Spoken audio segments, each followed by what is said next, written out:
బీదవాళ్ళమా అండి మనం? భారతీయులు బీదవాళ్ళ? ఎవరైనా ఒప్పుకుంటారా?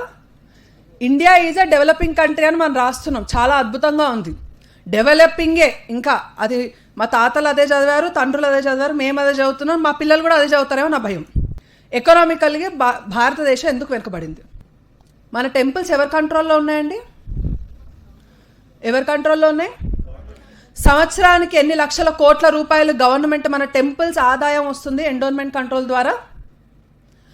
మన టెంపుల్స్ ఆదాయాన్ని మన హిందువులకి, మన సామాజిక వర్గానికి కానీ ఏదైనా ఉపయోగం ఉన్నదా?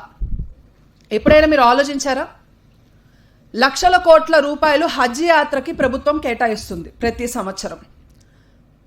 లక్షల మంది ముస్లింలు హజ్ యాత్రకు వెళ్తారు. మీరు కాశీ యాత్రకు వెళ్తారు అని అంటే ఏ ప్రభుత్వమైనా మీకు ఒక్క రూపాయైనా ఇచ్చిందా? చార్ధామ్ యాత్ర వెళ్తామనంటే ఇచ్చిందా? అష్టాదశ శక్తిపీఠాలు మేము దర్శనం చేసుకుంటామంటే ఇచ్చిందా? ద్వాదశ జ్యోతిర్లింగాల దర్శనానికి మేము వెళ్తామంటే ఇచ్చిందా? రే ఎవడబ్బా సోమరా మరి.